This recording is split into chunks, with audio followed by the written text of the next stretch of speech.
Na segunda aula de radioatividade, vimos que o fenômeno pode perdurar por anos, dependendo do elemento químico e da quantidade do material radioativo. É por isso que Chernobyl e seu entorno, até hoje, mesmo depois do acidente em 86, continua cheio de material radioativo, ainda em atividade.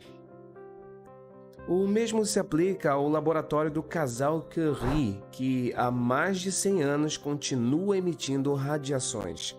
Então, por quanto tempo um material radioativo continua emitindo as radiações? Meu nome é Amaury Júnior, eu sou professor de Química no Ensino Fundamental e Médio e esse é o Química Como Você Nunca Viu. Não esquece de dar um like nesse vídeo, tá? Ajuda muito o canal. E se não for inscrito, se inscreva. Você não vai querer perder as coisas bacanas que eu tô preparando aqui no canal para vocês não, né? Então, vamos pro vídeo.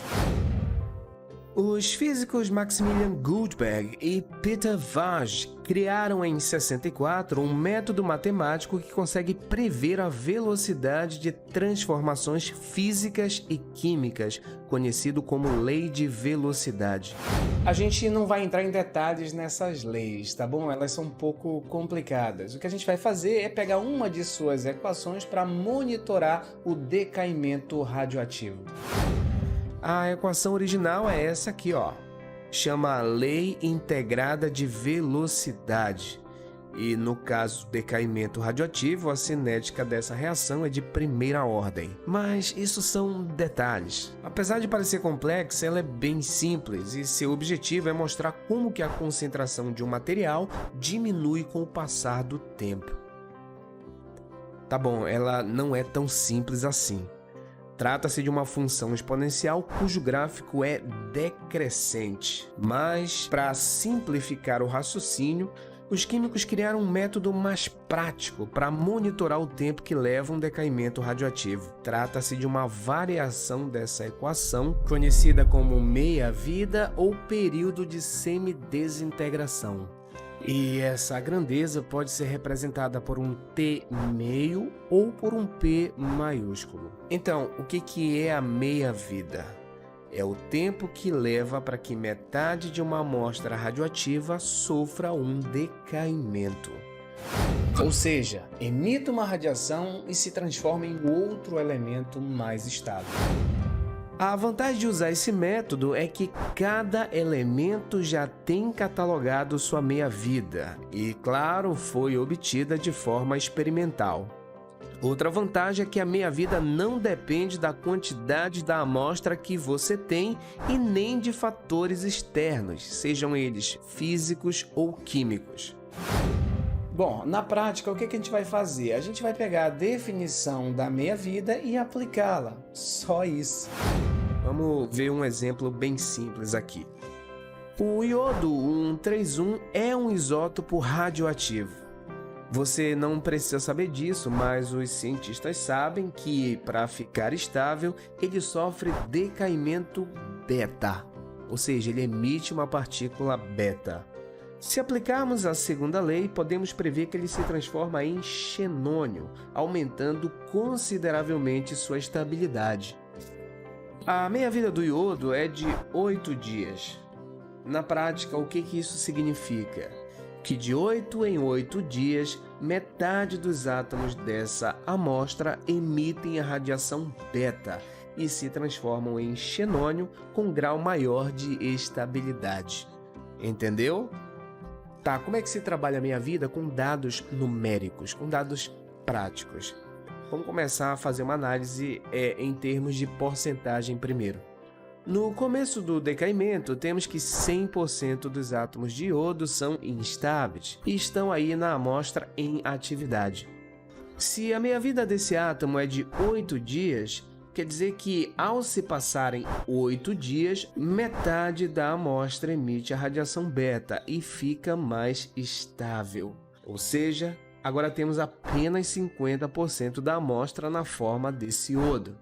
Os outros 50% já se transformaram nesse xenônio aqui. E a meia-vida continua. Ao se passarem mais 8 dias, novamente metade dos átomos vão sofrer decaimento. Metade de 50 é 25. Mais 8 dias, de novo, metade. Metade de 25 é 12,5%. Mais uma meia-vida, metade de 12,5% é 6,25% e assim por diante. Perceberam? A cada meia-vida, a atividade da amostra reduz pela metade, independente da quantidade que você tem disponível. Tá, vamos fazer a análise agora para uma quantidade em massa desse material. Vamos supor que a gente tem 20 gramas desse iodo em atividade. Ou seja, no começo do nosso monitoramento, 20 gramas dessa amostra é o iodo radioativo. Como a meia-vida é 8 dias, quando esse tempo se passar, dos 20 gramas, metade vai sofrer decaimento. Ou seja, metade de 20, 10 gramas. Mais um tempo de meia-vida, metade novamente vai sofrer decaimento. Tinha 10 gramas, metade de 10, 5 gramas.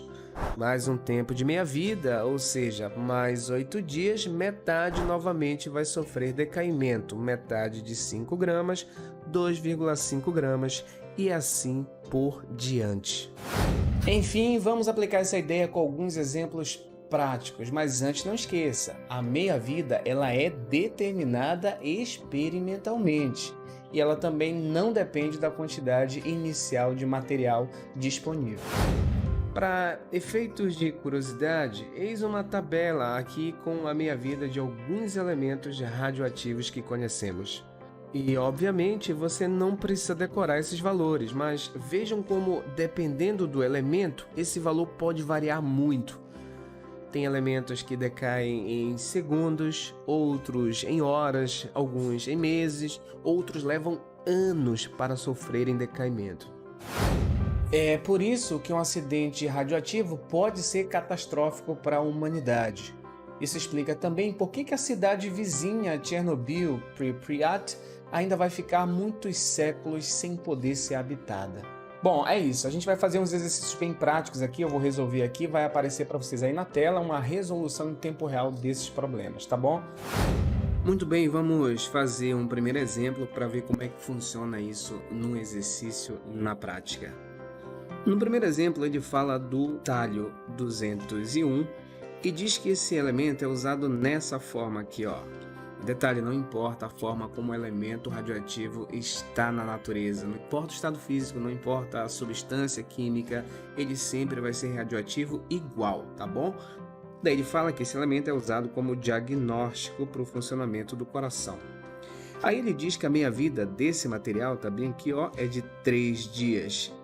Ele está dizendo que o hospital possui hoje 20 gramas desse isótopo.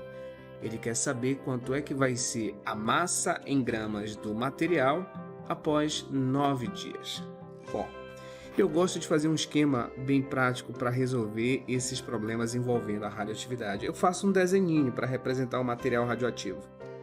Esse aqui é o talho. Daí o problema está dizendo para a gente que ele tem disponível 20 gramas desse material. E está falando que a meia-vida dele, olha, é de 3 dias. Pronto, tá aqui, ó.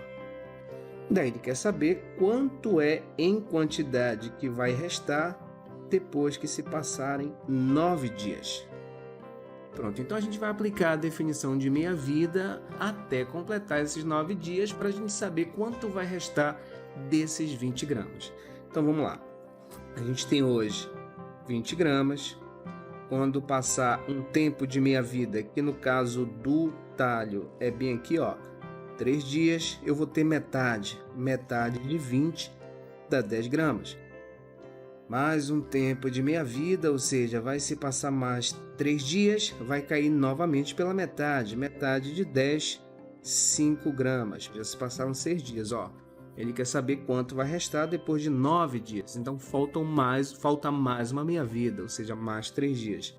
Ó, mais 3 dias, que é o tempo de meia-vida, vai restar metade de 5, que dá 2,5 gramas. Então, se um hospital tem hoje disponível 20 gramas desse material, quando se passarem 3, 6, 9 dias, ele vai ter disponível ainda em atividade 2,5 0,5 gramas. Então tá aqui o primeiro exemplo resolvido. Portanto, letra D de dado. Vamos para o segundo exemplo.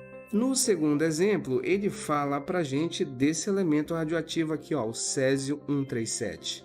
Ele fala que a meia-vida dele é de 30 anos. Daí ele diz que se a gente tem hoje 12 gramas desse elemento, ele quer saber quanto tempo vai levar para que a massa dele se reduza até 0,75. Então vamos lá, eu vou organizar o problema aqui para a gente não ter nenhuma dificuldade. De novo, vou fazer um desenho aqui que representa o material radioativo. Então aqui é o césio-137. Daí o problema está dizendo que a gente tem disponível 12 gramas desse material. Aqui, ó. E o tempo de meia-vida dele, ou seja, o T meio, é de 30 anos. Então pronto, ele quer saber quanto tempo vai levar para que esses 12 gramas se transformem em 0,75 gramas. Então ele quer saber em quanto tempo isso vai acontecer. Então o que a gente vai fazer? A gente vai pegar a massa inicial, que ele deu para a gente, está bem aqui, ó, e vai aplicando a definição de meia-vida até restar essa massa final aqui, tá bom? Então vamos lá, 12 gramas a gente tem disponível hoje. Quando passar um tempo de meia-vida, que é quanto? 30 anos, ó, vai cair pela metade. Metade de 12 dá 6 gramas. Não acabou porque ele quer saber quanto tempo leva para chegar em 0,75 e não em 6 gramas. Então, mais um tempo de meia-vida, que é de 30 anos, sempre é o mesmo tempo. A meia-vida não se altera, não se esqueça disso. Cair pela metade de novo. Metade de 6 dá 3. Mais um tempo de meia-vida, que é 30 anos, cai pela metade. Metade de 3 dá 1,5 gramas. Mais um tempo de meia-vida, que é de 30 anos, cai novamente pela metade. Metade de 1,5, ó, 0,75 gramas. Então tá aqui, ó. Agora, quanto tempo levou para que esses 12 gramas se transformassem em 0,75 gramas? É fácil, basta que a gente some os tempos de meia-vida. Então, ó, 30 anos aqui, mais 30, mais 30, mais 30. Ou seja, são 4 vezes 30 anos, isso dá 120 anos. Então, pronto. Está aqui o tempo que vai levar para que esses 12 gramas se convertam em 0,75 gramas.